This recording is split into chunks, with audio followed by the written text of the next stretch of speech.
Oi, pessoal, nós mudamos aqui algumas coisas aqui. A gente não sabe se tá dando problema. Ah, não fala isso não? Tá bom, falar de coisa boa. Ah, tá, entendi. Oi, gente. Boa noite. Daqui a pouco vai entrar. Olha quem entra ali, quem entrou. Sua espectadora.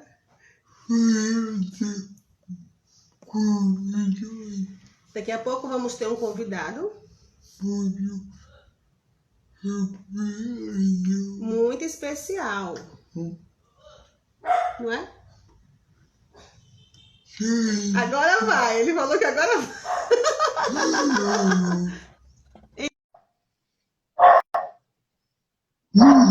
Sejam bem-vindos, pessoal. Agora vai. Aê! Que saudade de vocês! Junoca, que legal, cara! Você não tem conhecido ainda, né? Só conheceu o Junoca mesmo, né? Eu sou novidade na vida do Junoca. Não, mas eu já acompanho essa novidade já. Quanto tempo vocês estão casados mesmo? Como? Quanto tempo vocês estão casados mesmo? 2 anos casados e 5 anos juntos. Então, eu estava acompanhando já. Aí, Junoca, se deu bem, hein? Se deu bem, hein? Eu consegui. O Junoca é meu amigo, cara, desde que eu conheci com o pastor Marcos. Eu sempre disse que ele era um dos missionários das redes sociais, porque ele realmente, com tanta coisa ruim que a gente via as pessoas postando, ele era uma das poucas pessoas que colocava coisa que valia a pena a gente ler, né? E eu sempre admirei muito ele por causa disso. Pela paciência de conseguir se comunicar com as pessoas, com tanta gente falando tanta abobrinha em rede social, né? Na época era muito mais o Facebook. E eu tenho o maior carinho por esse carinha aí. Esse cara era meu amigo. E agora você também, tamo junto, né? Okay. Realmente. Eu amo a sua vida. Eu te amo muitão.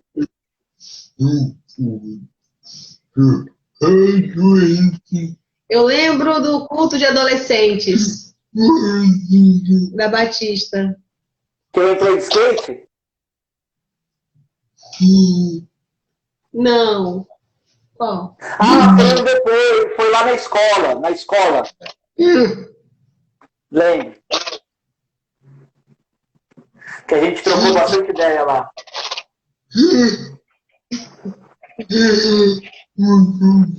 Era muito bom. Era muito bom.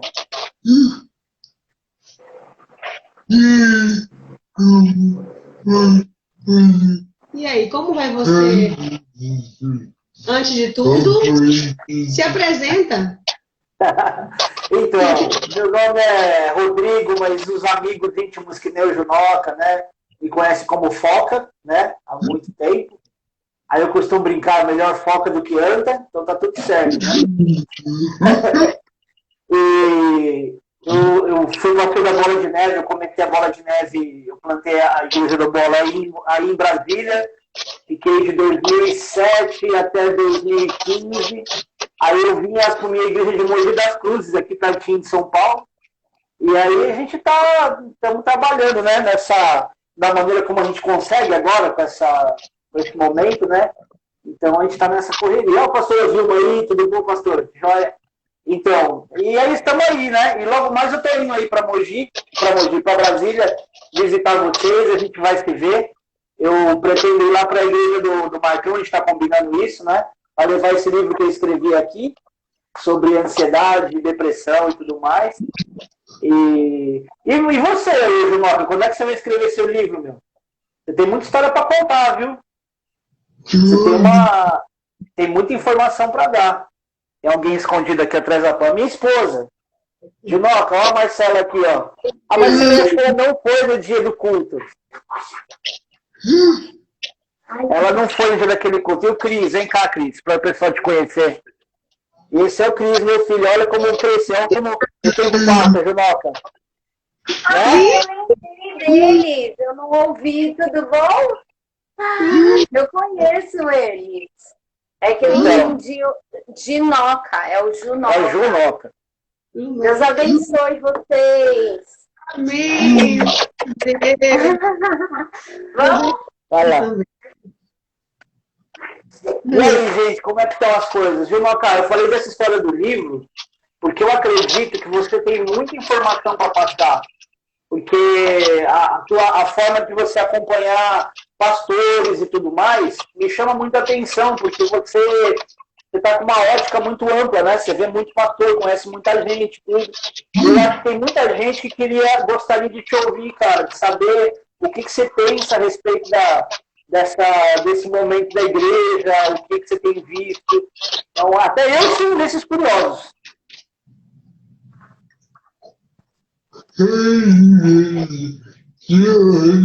A igreja de hoje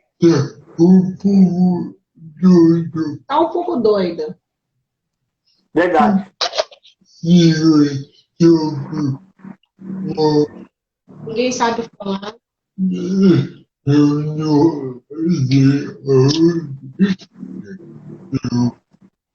Eu não sei aonde. Deus na igreja. É verdade.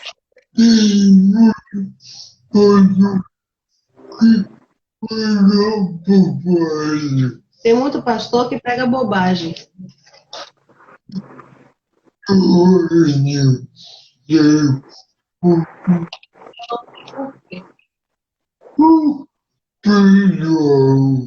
O pessoal ama ouvir bobagem. É verdade.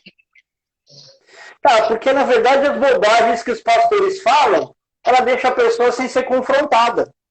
Né? Quando na verdade o evangelho, meu pastor costuma dizer que o evangelho é hard, ele não é soft, ele não é fácil. E as pessoas, infelizmente, elas querem uma vida onde Deus se adapta às vontades dela, né? Por isso tem tanta loucura na igreja, tem tanta coisa fora do comum. Então, por conta disso, que a pessoa está acomodada. Você sabe como é que é, como é a questão de se sentir ou de querer ser alimentado pela palavra. Você, pelos lugares onde você passou, e todo mundo que eu sei que você conhece, são pessoas que eram enfatizadas na palavra. Não era na empolgação e tudo mais. E aquela coisa, né, Junoca? Pelos frutos a gente vai conhecer essas árvores, né? O tempo vai ter que passar, não tem como arrancar o joio e o trigo junto ao mesmo tempo, separar o joio do trigo antes que cresça e chegue a hora de separar mesmo, de colher um separar do outro. Então, infelizmente, esses últimos anos eu acho que eles não serão os mais fáceis. Eu acho que vão ser justamente os anos mais difíceis do Evangelho, onde as pessoas elas estão sem embasamento bíblico, as pessoas não conhecem a Bíblia. Muito do que se vive sobre ansiedade é por falta de conhecimento. Né? A pessoa ela não tem onde se apoiar. Ninguém lê, ele falou. É verdade. Ninguém lê a Bíblia. Verdade. Lê outra coisa. E acha que é Deus.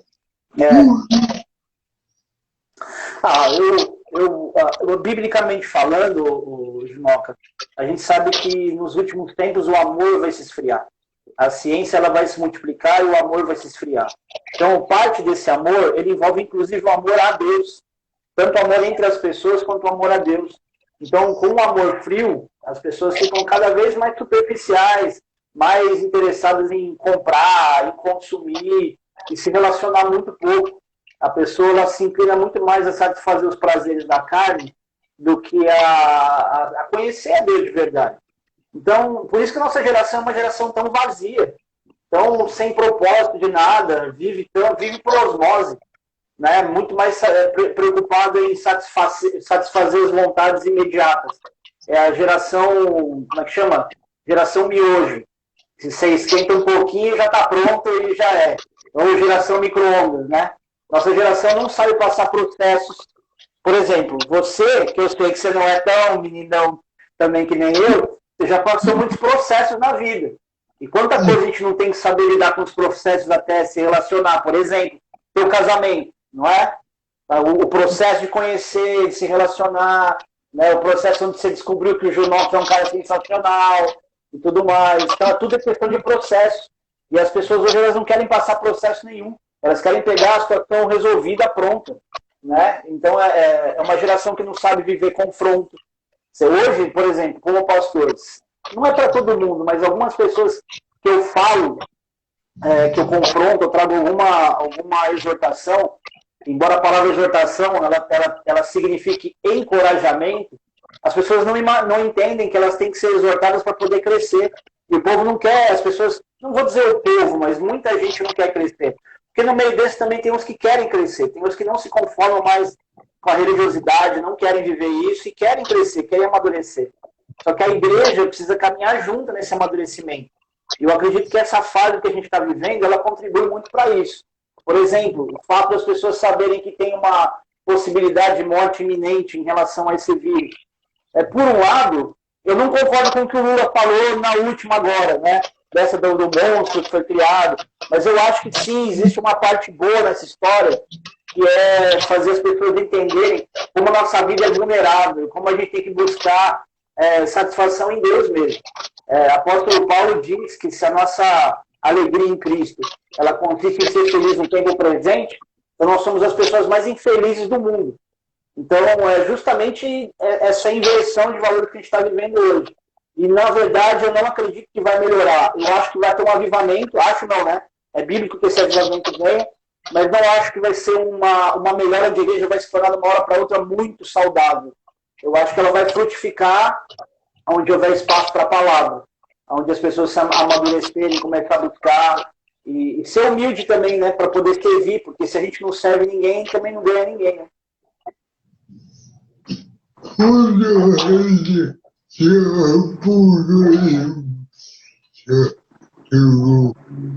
Você acha que já começou o apocalipse?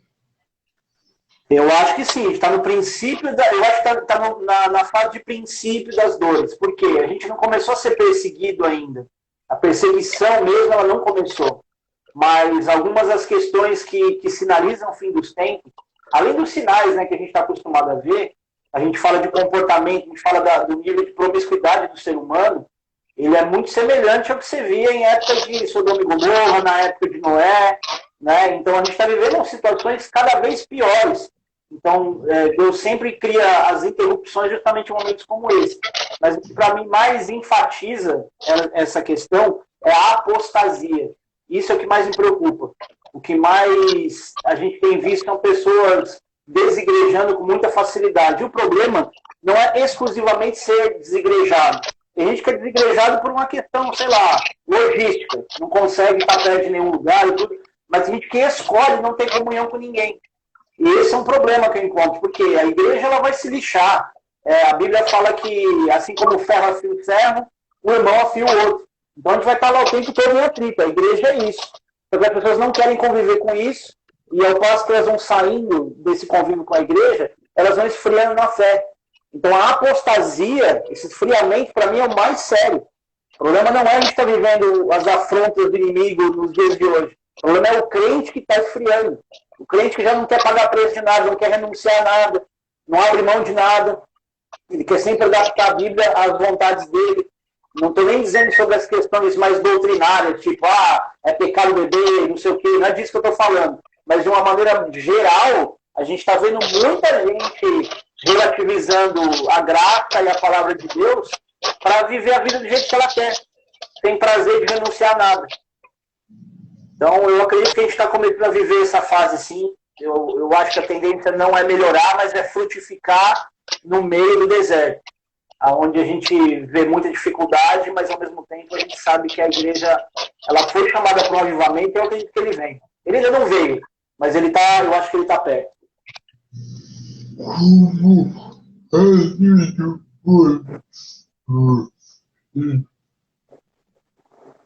Como a gente pode ver isso? Constatar isso?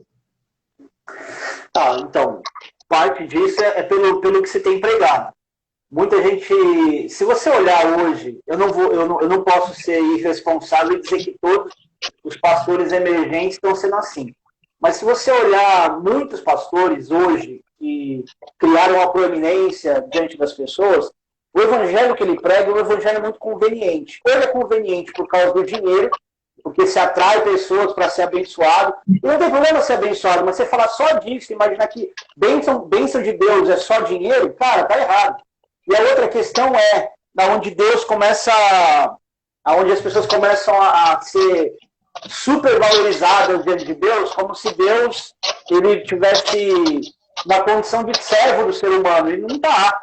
Né? Tipo, eu não vou usar expressões aqui para não entregar os pregadores, mas assim, coisas que te colocam como se você fosse chamado por Deus para viver como você está e não precisasse mudar, e que você está sendo treinado para ser um vencedor.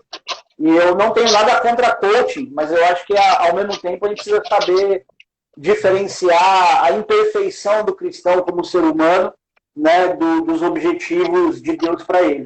Porque Deus só vai chamar gente imperfeita. Vai chamar uns pastores nada a ver que nem eu. Vai chamar gente que a gente sabe que, eu não escolheria esse pastor para ser meu pastor nunca. Mas, pô, o cara é de Deus. O cara conhece a palavra, pelo menos ele é comprometido. Né? Enfim. Então, parte dessa questão do que eu vejo já está presente, Junoca. A tendência, infelizmente, não é melhorar.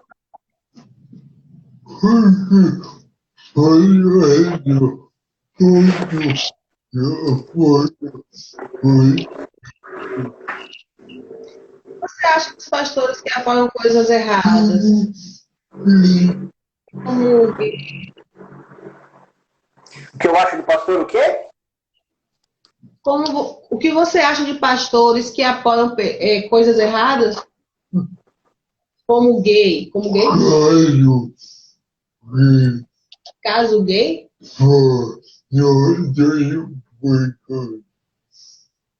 Só um minuto. Ah, entendi. Tá. O que você acha dos pastores que falam que, por exemplo, gay vai para o céu, que não está pecando? Então, eu parto do seguinte princípio. Eu já há algum tempo, eu tenho me esforçado para estudar melhor esse tema, porque eu tenho chegado muitas pessoas com essa visão da vida, né, em relação a isso na igreja. E ao mesmo tempo que eu, como pastor, eu tenho que acolher, eu também não posso ser irresponsável e não deixar claro o que a Bíblia pensa a respeito de toda essa questão.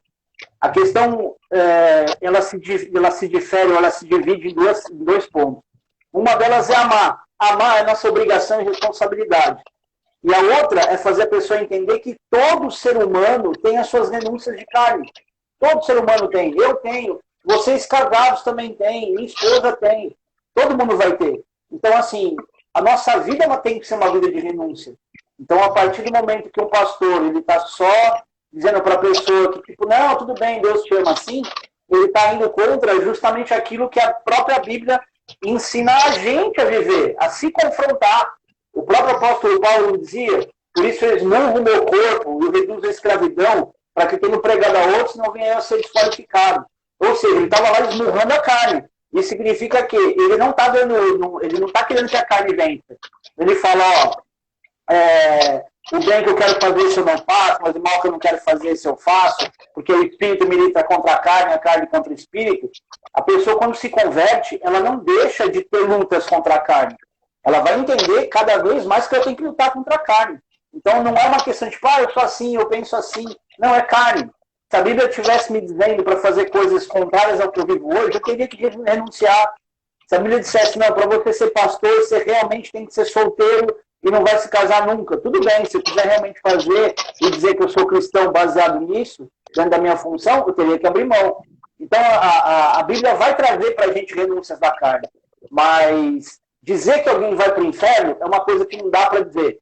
Né?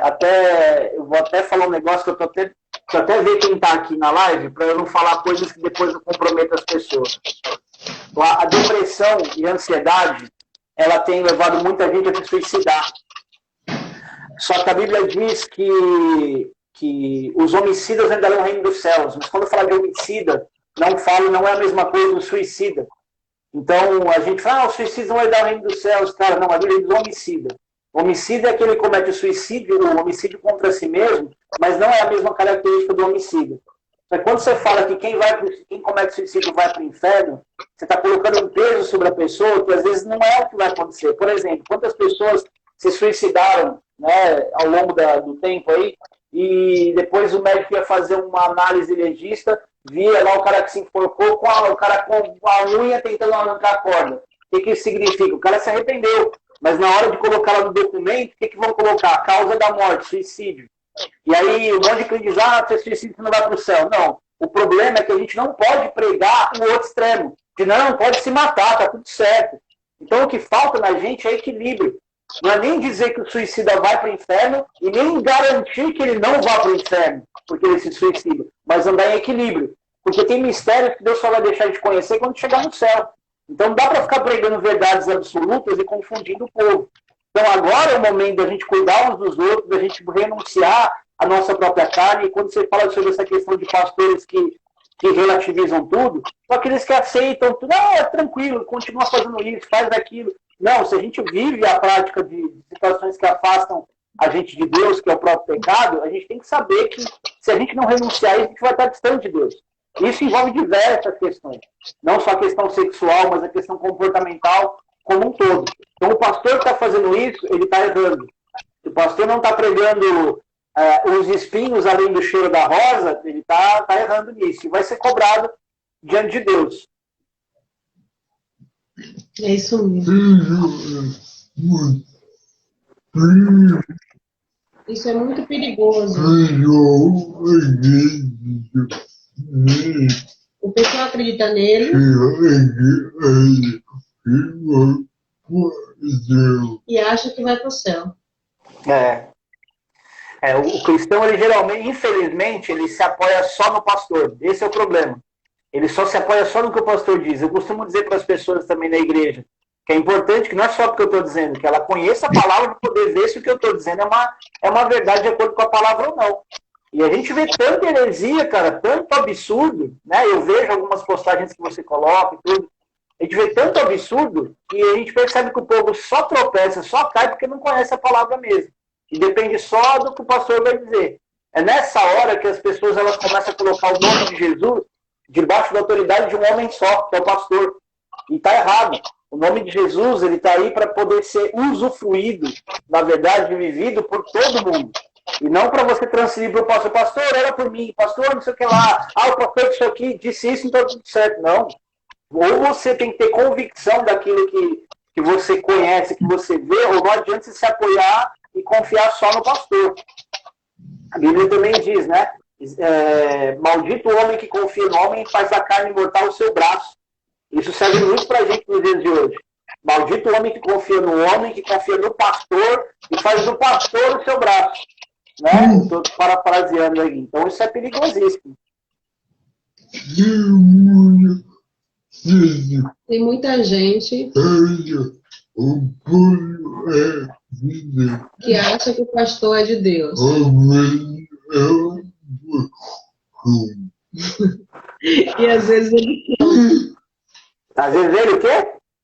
Às vezes tem muita gente que acha que o pastor é de Deus e às vezes o pastor é do cão.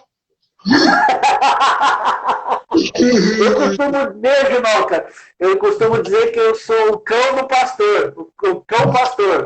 Sabe o pastor que é Jesus, né? E o cachorro que fica latindo do lado das ovelhas? Então, esse aí sou eu. Né? Mas infelizmente eu não tenho pastor que é do cão, né? Não é o cão que é do pastor, é o pastor que é do cão. É uma pena, né, meu? A gente sabe que isso infelizmente acontece. E olha o perigo, né, Junoca? Imagina, você vai chegar no céu, vai querer entrar e vai escutar lá, falar, você tá com teu nome aqui não. Fala, como assim? Em teu nome eu expulsei demônio, curei enfermo. Irmão, para você curar enfermo e expulsar demônio, é porque você tem que estar bem, com o mínimo de conhecimento da palavra. E se não vai entrar no céu gente que expulsou o demônio e curou enfermo, será que a Bíblia está falando de quem? De pastor. pastor que orou, que tudo. E por que Deus libertou, então, se o cara era um cara meia boca? Por que Deus curou? Porque Deus vai usar qualquer pessoa em favor do necessitado. Só que aquele que está pregando e achando que só porque ele expulsou o demônio ele está bem, aquele que pregou, que acha que só porque orou por alguém foi curado ele está bem, é o que mais corre risco. Então, eu acredito que, infelizmente, espero que eu não entre nessa estatística, vai ter mais pastor, em termos de proporção, não entrando no céu, do que membro de igreja. Eu acho que o problema maior está na medida que quanto mais você conhece a palavra, e mais sério o negócio fica. Então, os pastores é que tem que ficar bem espertos.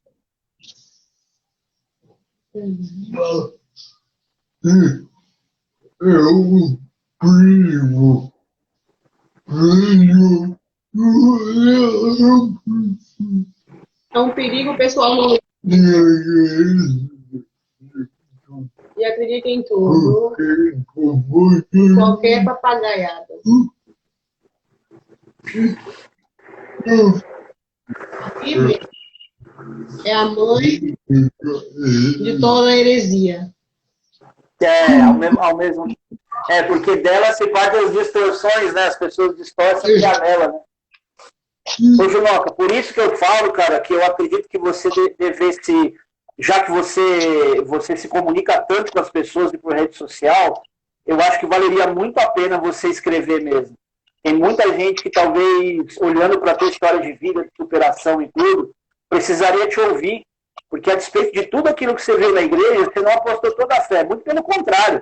Você continuou firme e ainda casou. Enquanto o crente não está aí na igreja, né, acomodado, e sem tomar decisão, sem ter atitude nem nada, eu digo, pois é, um dia eu caso.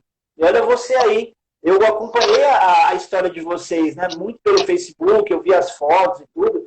Eu fiquei super feliz, porque assim, puxa, que legal. O Junoca tomou a decisão, o Junoca foi conhecido como ele realmente é, e eu tenho certeza que vai ser uma bênção. Tanto que 2 anos de casado, 5 anos já se conhecendo.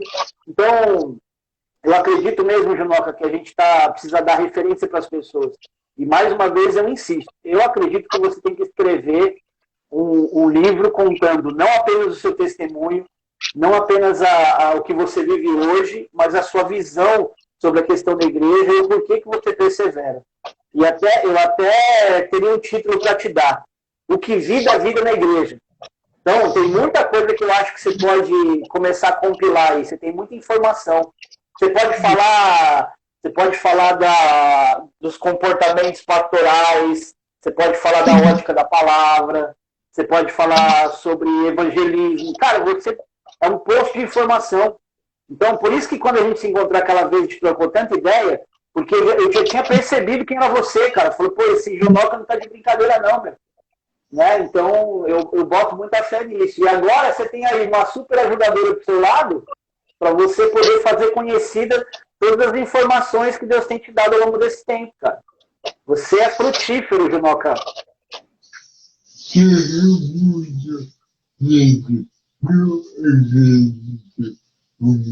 Tem muita gente que não acredita em mim. Eu acredito em mim. Olha o que eu fiz. Casei. Mas mais do que isso, o casamento foi só a cereja do bolo, Junoca. Né? Junoca, só não acredita em você quem não te conhece de verdade. Só acredita em você quem vive relacionamentos superficiais, que olha as pessoas de longe, olha as pessoas por fora, mas nunca conversou com as pessoas. Então, mesmo aquele dia que a gente estava conversando lá, pessoalmente, lá na escolinha, eu sempre soube que você era um cara inteligente. O seu senso crítico é um senso crítico afiado, por exemplo. Mas só quando a gente começa a ter amigo e começa a aprofundar a amizade, a gente consegue demonstrar isso para os outros. Os outros, meu, Junoca, se te serve de consolo, até na minha própria igreja tem um monte de gente que não acredita em mim. E eu sou o pastor da igreja. Então é natural que muita gente não acredite em você. Mas o mais fundamental é que realmente você acredite no seu chamado, no que Deus te chamou para ser e para fazer. Então, quando eu falo sobre essa questão de você compartilhar essas informações, Junoca, é porque isso para algumas pessoas vai ser um tapa na cara, uma grande surpresa. Então, porque eu falei assim, poxa, o Junoca quietinho, só nas postagens ali, tudo, não sabia que ele tinha tanta informação assim. Por exemplo, Junoca, quanto pastor eu vi que você conhece diferente, cara? De linhas diferentes, pessoas de muita expressão, pessoas de pouca expressão. Então, assim, você tem um apanhado de informação. E outra, você conhece a cultura de Brasília também. E a cultura de Brasília, quando eu mudei para aí, eu aprendi uma frase que fala do futebol que diz assim, existem coisas que só acontecem com o Botafogo. Eu costumo dizer que existem coisas que eu só vi em Brasília. Então, quem viu algumas coisas em Brasília, conhece muito sobre a igreja. Né? Então, eu acredito muito que vocês têm, nesse momento, muito a poder acrescentar.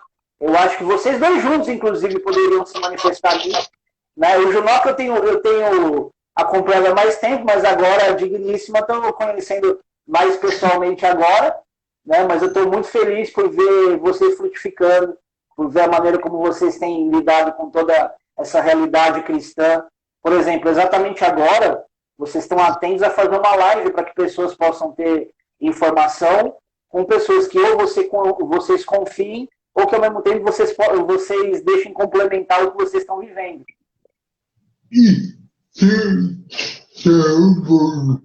E dá trabalho. Imagina. Eu nunca vi. Eu nunca fiz isso. Ele dá muito trabalho convidar as pessoas. Ele tem uma relação de pessoas que ele respeita, então ele busca essas pessoas no Instagram, nas redes sociais, e aí ele fica mantendo contato com a pessoa, às vezes a pessoa não responde, visualiza, não responde, e ele insiste, e ele fala, olha, vai ser muito bom, porque eu preciso que as pessoas conheçam a sua visão e tal. E ali, sabe, ele desenvolve um diálogo, tudo com o pezinho dele lá, e eu resolvendo outras questões. Agora, quer ver, fala pro pessoal aí como é que a forma de comunicação dele, que a maioria das pessoas não tem ideia de como ele digita. Pra gente falar? Fala aí, conta um pouquinho para as pessoas aí. Ele digita com o pé direito, o pouco movimento que ele tem no pé direito, né? Ele teve o paralisia cerebral quando nasceu, perdeu o controle dos movimentos dos membros, então o pé direito dele consegue movimentar um pouco, e com esse movimento ele usa o mouse adaptado, que é esse aqui, é bem maior, e com essa linha aqui e essa lateral, ele digita todas as palavras dos textos, ele edita as imagens, ele faz ninja, cara. As pessoas precisam conhecer mais, cara, a forma dele expressar. Ele é muito, assim, muito determinado, ele já acorda, o nome dele é trabalho, ele já acorda dizendo, passa o notebook para cá que eu preciso trabalhar. E aí ele se preocupa com o devocional, ele se preocupa com os aniversariantes, ele se preocupa com os convidados, ele publica nas redes sociais, em todas as redes sociais. Né? Eu não tenho uma situação... O Junoca, ele é uma aula, não apenas pela superação, pelo esforço, mas também pela forma de ensinar as pessoas que são muito ignorantes, que não entendem que a característica do que aconteceu com ele não danificou, não prejudicou em nada o raciocínio lógico dele. O cognitivo dele é sensacional. Eu acho ele super inteligente, eu acho ele muito humilde. E, ao mesmo tempo, assim, mais do que isso, é um conjunto de situações de comportamento que falta como referência para o cristão hoje. Porque é muito fácil o cristão se lamentar, reclamar, não sei o quê, e outro cristão se achar demais. Eu acho o Junoca super, super equilibrado, viu, Junoca? Eu tô falando com ela, porque agora eu tô conhecendo mais dela. Não tô fingindo que você não tá não, viu? Eu tô deixando você envergonhado mesmo. Então, assim, eu acredito, por isso eu acredito que tem muitas coisas que pessoas que viveram muitas, como ele precisam dizer, para poder mostrar a força do discernimento que ele tem. Né? Tem outro cara que está aqui, eu não sei se ele ainda está na live, que é o Bruno. Tá. Bruno Blaster. Não sei se ele ainda está aí. O Bruno né? Ele é um guerreiro, esse cara. Esse cara é um outro cara que venceu, ele teve um acidente, tudo, ele passou por uma luta no hospital e tudo mais, e é menino de Deus demais, cara, demais. Esse é outro cara que depois, aí, se você quiser trocar uma ideia com ele, não sei se você já conheceu ele, eu acho que vale a pena você ouvir também o testemunho dele. Menino sensacional. Menino, né? Hoje o cara já tá velho, já saiu daí faz tempo, né? E falar em meninos, e aí? E os projetos familiares? Como é que tá de vocês?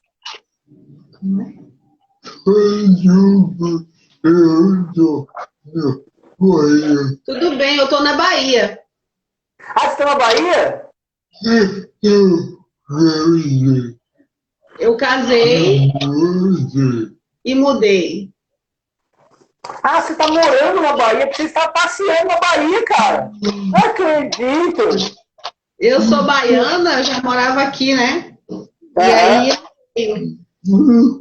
a gente casou aqui e a gente está morando aqui. Mas eu amo Brasília. Ah, Brasília, eu sei como é, Noca. Eu também sou suspeito para falar de Brasília, viu? Eu amo Brasília demais. Eu tenho muita saudade da terra, dos amigos, principalmente, que eu conheci lá, você, o Marcão e tudo. E, pô, então eu vou te visitar aí na Bahia, então.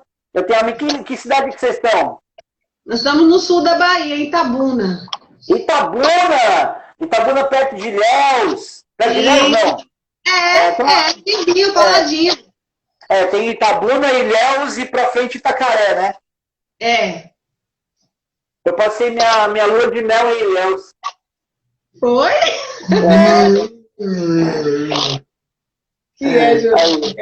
Tem uma conterrânea sua aí, ó. A Kelly Coura, que é o Coura aí, ela é conterrânea sua. Mas ela mora pra aí também, ó. Quando eu for visitar a bola de neve de Itabuna aí, eu vou te visitar. Eu vou ver você. Ela ficava aqui próximo onde a gente mora, só que depois tem outra igreja já no lugar, era na Avenida Ilhéus. Não lembro. Eu fui pra aí, era 2006. Faz muito tempo que eu não... Eu dormi na igreja de Itabuna. Era lua de mel e uma das coisas que a gente fez foi dormir aí. Que visitou as igrejas da região, aí precisava ir aí, a gente foi. Que legal, cara. Tem uma pracinha aí muito legal, cara. Bom movimento nela, né, à noite. E como é que tá aí? Tá todo mundo preso em casa ainda ou a galera tá indo pra rua? Itabuna está sendo conhecida como o lugar onde tem mais casos de Covid. Mesmo? E aí o prefeito daqui fez o toque de recolher. Aí às 20 horas até 5 da manhã ninguém sai, porque senão vai preso mesmo. É mesmo, cara? Meu Deus, que loucura. Dá trabalho. Itabuna e Ilhéus está passando vergonha. Infelizmente, que coisa, cara. Muito rebelde. Puxa vida. Mas você vê agora, eu não lembro quem foi que apareceu aí nas notícias que falou que pegou a família inteira, estava diagnosticada com Covid, e todos eles estavam em quarentena, ninguém estava saindo de casa, a pessoa pegou em casa. Você vê que loucura? É loucura assim, mesmo. Não dá para saber, né? Tomara que essas vacinas agora elas comecem a confirmar os casos de recuperação e a gente tem alguma coisa para se apoiar. Né? Amém, em nome de Jesus. Eu não ia falar de política. Mas já estou falando.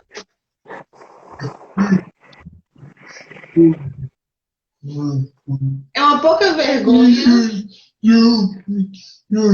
Ninguém sabe nada. Cada um fala o que quer.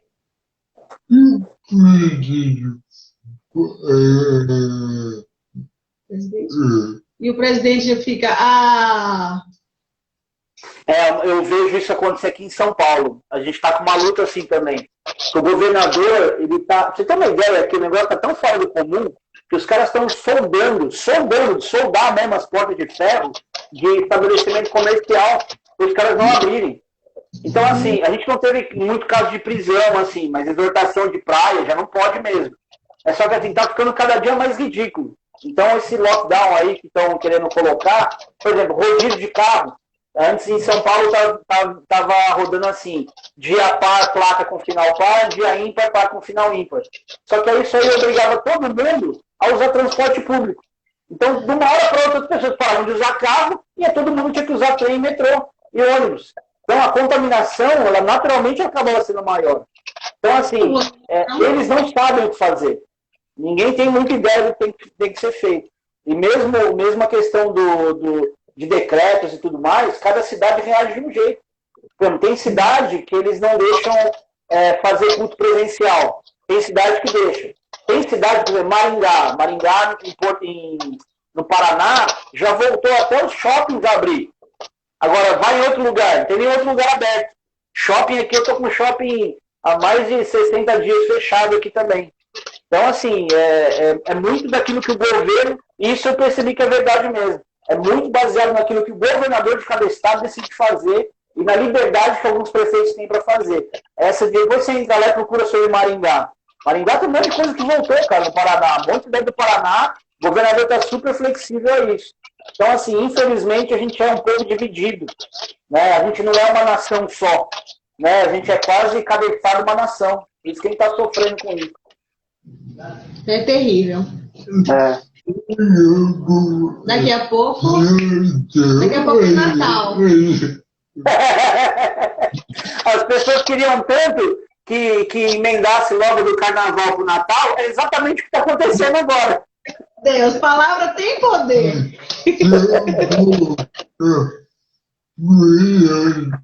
São Paulo é feriado. Hoje e amanhã. Dia da consciência negra. Anteciparam tudo. Você já procura. Colocaram todo mundo junto para pegar transporte público e agora colocaram todo mundo junto em casa nos feriados de novo. Então, tá tudo errado. Que loucura.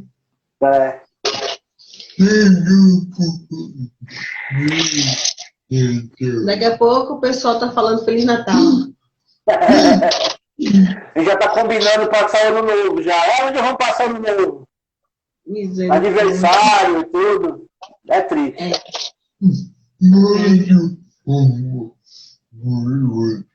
Mais uma pergunta só. Tá. Depois você pode fazer. Tá bonzinho ele.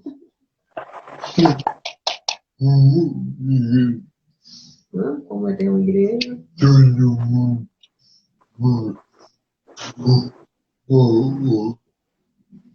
Como é ter uma igreja onde as pessoas têm um mau olhar? Você fala o fato das pessoas, da gente ter uma igreja com nome de sorveteria, você fala?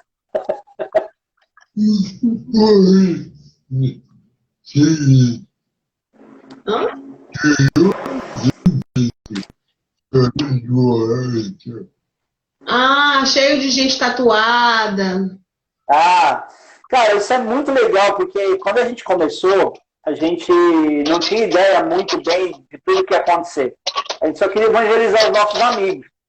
E a tatuagem em si, ela teve muito mais a ver com as pessoas que se convertiam por já serem tatuadas, do que ser algo que o crente hoje se tatua. Embora tenha muita gente que faça tatuagem, não tem problema nenhum com isso. Mas não é uma identidade que foi imposta. Tem a ver mais com a faixa etária de quem frequentava a igreja, né? E aí, quando a gente tem essa fama de maconheiro, de maloqueiro, de não sei o quê, por um lado, eu acho até bom, porque se a gente quer ganhar o perdido, a gente não pode ser uma igreja que atrai tanto aqueles que já são cristãos. Então a gente começa a fazer mais uma igreja, das tantas que já existem, que atrai cristãos. Então, ao mesmo tempo que a gente é muito sério em relação à questão de santificação e tudo mais, a gente também precisa deixar a porta aberta para as pessoas poderem se achegar. Então, talvez por isso a comunicação seja uma comunicação tão leve. Mas, por exemplo, aqui tem muitas doutrinas que são tão difíceis, sérias, rígidas, quanto qualquer Assembleia de Deus Madureira. Por exemplo, para você participar de ministério, você tem que ser batizado, você tem que estar pelo menos um ano, né, já de convertido, né, você precisa viver certos princípios e tudo para poder trabalhar na igreja, para alguns ministérios principalmente. Mas o que pensam da gente é que o pastor fuma maconha de pregar, que a gente libera droga, e na verdade a gente tem um ministério para ajudar dependente químico. Pessoas que têm problema com droga. A gente toda segunda-feira tem o NV, que é a Nova Vida, para poder ajudar a pessoa a lapidar o próprio caráter, ela se libertar de vício. Então não é que a igreja ela libera e está tranquilo. Então, ao mesmo tempo que a gente está trazendo as pessoas para uma santificação, a gente é mal falado pelos nossos irmãos, alguns mais tradicionais, e isso é bom, porque aí isso afasta pessoas que só estão mudando de igreja porque quer estar numa igreja diferente. Não, a gente pode se concentrar melhor no novo convertido, para poder fazer ele amadurecer em palavra, em bom testemunho, para ele ser discipulado de verdade. Então, a gente, no começo, era meio chato. Você fala, poxa, os caras não sabem que a gente é sério. Hoje não, muitas pessoas sabem que, apesar de a gente ter essa identidade, a gente é uma igreja séria. Mas que, ao mesmo tempo, a gente está preocupado em alcançar o perdido. Então, é aquilo que eu estava falando, pelos frutos você vai conhecer a árvore. Então, é natural, a gente está até acostumado. Eu falo para a galera, ó, aprende a dar risada junto. Quando tirarem sarro do nome da igreja, alguma coisa, tem que dar risada junto. Né? Tipo, bola de neve é nome de sorveteria, não é nome de igreja. Né? Então tá tudo certo. É esse espírito mesmo que a gente tem que ter.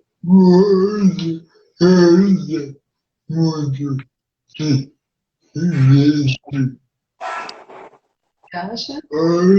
Ah, você anda muito de skate? Agora eu tô andando. Não, ele afirmou. Você anda muito de skate, que eu sei.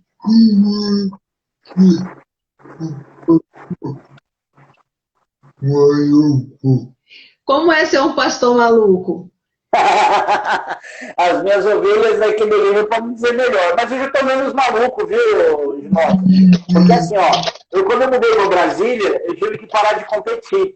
Então eu fui skatista profissional de prova de velocidade. Então eu viajei para Europa, viajei para África do Sul, vivi um monte de coisa legal. Só que aí quando eu fui assumir a igreja em Brasília, fui começar o trabalho, eu tive que parar de competir. Então não dá mais para andar de skate que nem eu sempre andei. E aí eu descobri um outro esporte. Só que é um esporte caro, não dá para fazer sempre, que é snowboard. Então eu já tenho aí umas 8 temporadas na neve, descer montanha de neve.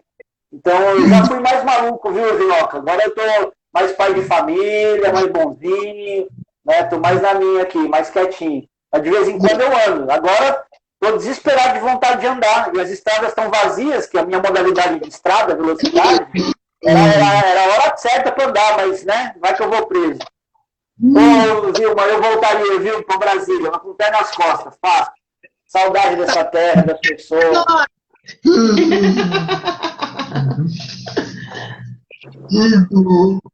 A Raquel falou, meu pastor é o melhor do mundo!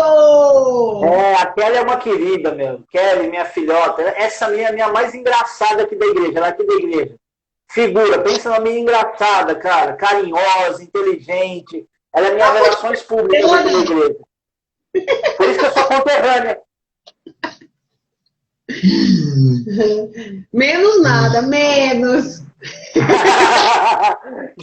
Esse Jonota é figura. Ele não deixa abrir as asas, não. É que eu conheço, né? Eu não conheço. Não, Kelly, não vou voltar, não. Fica tranquilo, não vou voltar, não. Ele disse, fica à vontade agora para você perguntar. Junoca, eu tenho uma pergunta. Na verdade, eu tenho duas perguntas. Uma delas é ministerial. Como você acha, o que você acha que Deus, nesse momento, te chamou para fazer? Já que você sabe que cada pastor tem trabalhado exaustivamente em alguma causa e tudo. O que você sente que agora tem sido o seu chamado? Porque, para mim, olhando de fora, ele tinha muito a ver com a comunicação e tudo mais. Mas onde você está, vocês, na verdade, porque agora casado, muita coisa muda, né? E aonde é que vocês se veem inseridos agora nesse momento, né, ministerial? Quando eu falo ministerial, não estou falando dentro do prédio, igreja, ou placa de igreja, mas assim, de atividade, coisa que você sabe que você foi chamado para fazer agora juntos nesse tempo.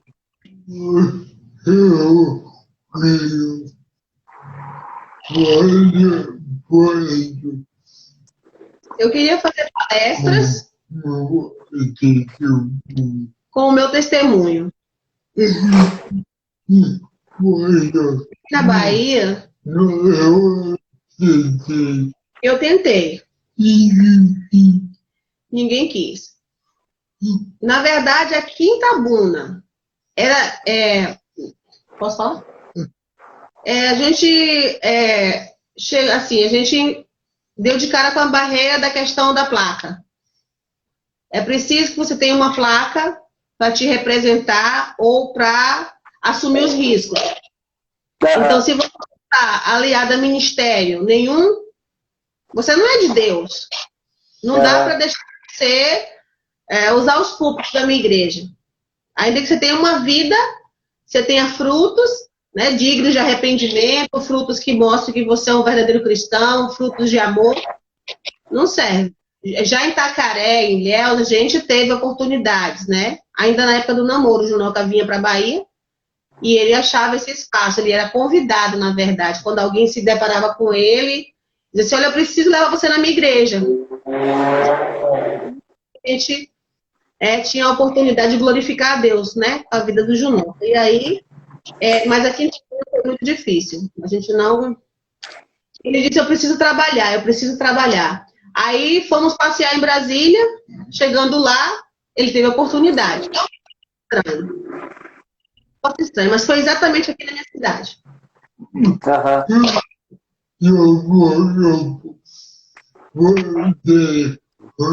Eu trabalhei por 10 anos em igreja.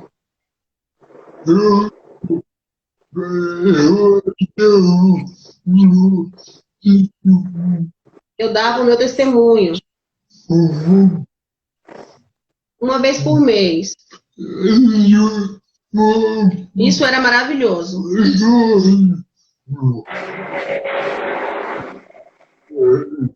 Eu acho que o meu trabalho é esse. Eu acho que você tem mais uma coisa que você deve fazer, Junoca. Mais do que testemunhar, porque são duas coisas. Uma coisa é você mostrar para as pessoas em exemplo de testemunho o teu nível de maturidade e superação. A outra coisa é ensinar. Eu acho que você tem que começar a pensar na vertente do ensino sobre a tua própria ótica das coisas. Tipo, isso aqui eu tenho visto ao longo da igreja, isso aqui é errado. O certo deveria ser feito assim, assim, assado. Você que pensa em ser um pastor, você tem que se preocupar com isso, isso e isso. Eu acho que você tem que ter essa vertente. Por isso, Junoca, o livro é um negócio relevante. Porque, assim, se você escreve um livro, e eu falo isso porque eu escrevi um, e vou escrever um outro, eu não sou um escritor, eu sou um falador. Só que aí eu coloquei algumas experiências minhas aqui, enfim. Quando você escreve um livro, se você marca o lançamento, você tem muito amigo, né? Mesmo aqui, mesmo em Brasília, cara, um monte de gente te conhece. Se você faz o lançamento, você já paga o livro com o lançamento. Porque existem formas de você fazer isso. Mas o primeiro passo é você organizar as suas informações nisso. Eu acho que você realmente tem muito conteúdo para poder passar e agora começar a se preparar para ensinar as pessoas sobre alguma coisa. Por quê, Junoca? O teu testemunho, ele é impactante. A maneira como você tem vivido ao longo de todos esses anos.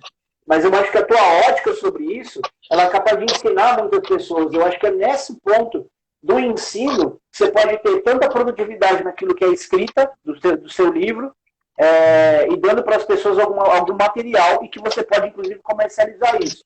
A minha intenção, quando eu lancei o livro, não era questão de comercialização, porque eu cuido de uma igreja local. Eu não sou alguém, digamos, itinerante como você. Então, eu tenho uma responsabilidade com uma igreja local. Mas se eu não tivesse, eu ia ter a minha ótica sobre algumas coisas e ia difundir as minhas ideias, ou em livros, provavelmente em livros, né, ou se fosse a pregar em outro lugar. Mas eu acredito, cara, que isso é um material que pode te ajudar bastante. E ajudar as pessoas bastante. Né? E eu tenho mais uma pergunta para vocês. Eu sei que agora, 5 anos de casado ainda é pouco tempo, mas mais ou menos. Vocês pretendem ter filhos, não? Eu tô com a idade avançada.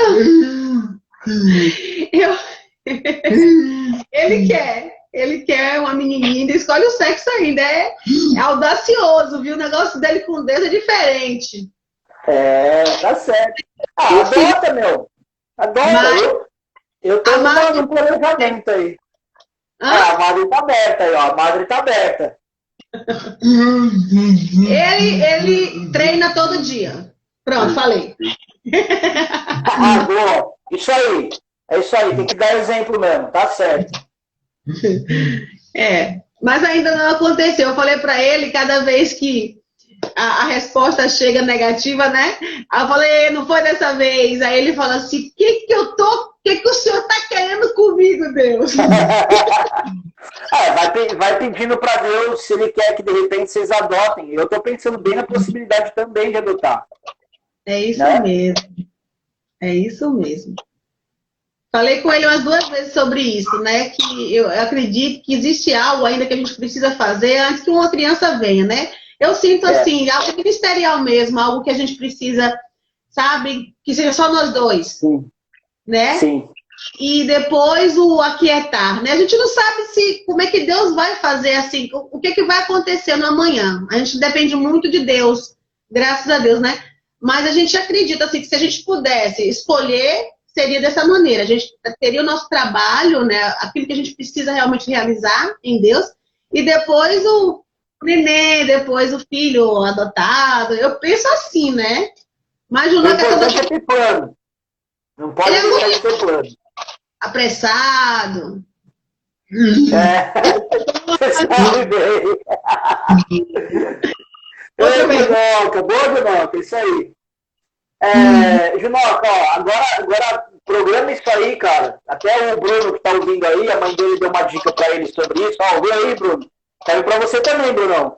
Mas, Junoca, pensem nisso, nessa questão, e quando vocês tiverem o livro pronto em PDF, me avisa, porque eu vou passar para um cara que é de Brasília e ele está com um projeto aí para poder trabalhar com marketing digital de livros que foram lançados.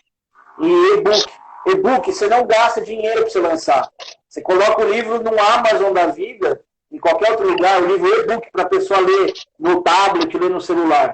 Então, depois, na hora que estiver pronto o e-book, se concentra nisso agora, depois me avisa, eu vou te colocar em contato com o Renato Pena, lá do Rio de Brasília. Eu já tenho um pouco no site. Ele vem registrando já há alguns anos já, e ele sempre atualiza no site dele. Mas aí você vai colocar mais objetivo, né? Essa semana eu separei também o material que a gente já vinha escrevendo, desde que a gente se conheceu. Eu tenho um caderno com muitas ideias que ele vinha para mim, porque o nosso namoro era contação de história, era bem coisa de crente mesmo. A gente ficou 5 meses na distância e ele me contava as histórias nas quais eu ia aprimorando a minha audição, né? Escrevendo isso sem ele saber. Deus mandou eu escrever, eu fui escrevendo. Aí um dia ele falou assim, ó, isso eu gostaria que você escrevesse. Eu falei, se ele soubesse que já tem meses que eu venho escrevendo.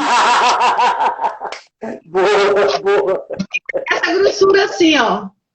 Ele só pedia assim, ó, coloca o nome dos personagens, porque se um dia a gente perder isso, não vai incriminar ninguém. Boa, Junoca. Você pensou em tudo, hein? Você é esperto, cara. O senhor tá falando aí, tá na direção do Espírito mesmo. Tudo que o senhor falou aí, estou muito emocionada porque a gente acha que vai edificar outras vidas e a gente acaba Deus falando com a gente também, né? Mas vocês edificaram, certamente vocês edificam. Tem um monte de gente que está aqui, gente que pelo menos da igreja que eu conheço, olha lá a outra aqui, o Bruno Blesser, mulher sábia. Então, vocês já estão edificando, cara. Amém. Você fala, nossa, que testemunho, que legal. Depois você pega aí as escritas da live que vocês vão ver. E ó, Junoca, ainda vou conseguir, principalmente depois que passa essa fase, onde financeiramente um monte de igreja tá precisando se controlar bastante financeiramente, eu quero muito trazer vocês aqui, viu? A hora que eu conseguir ter um fôlego aqui na igreja, eu vou trazer para você testemunhar, para você pregar aqui, tá? Eu ia falar isso. Quando que eu vou? Deixa eu só pegar um fôlego aqui, eu te trago. Deixa eu só pegar um fôlego. Amém, amém. E você acreditou? Você acreditou que eu ia casar? Cara, é que assim, como eu não te via cercando ninguém, eu não sabia, de repente nem se você queria. Mas na hora que eu comecei, às vezes, opa, foi descoberto. Eu falei assim, acho que ele tá no caminho, logo ele casa. Olha o outro que vai casar aí, ó, o Pedro Carvalho. Pedro, saudade, Pedrão. Você conhece ele melhor do que eu. Olha aí, meu, o Pedro é casado. Amém. Olha, temos 20 segundos só. Então um beijo pra vocês, gente. Obrigado pela oportunidade. Junoca, amo você. Tá? Obrigada, a gente vai marcar outra vez, hein, pastor? Com certeza. Pode me chamar que eu tô aqui à disposição. Um beijo. Tchau, Junoca. Cuida dela, mano. Cuida dela.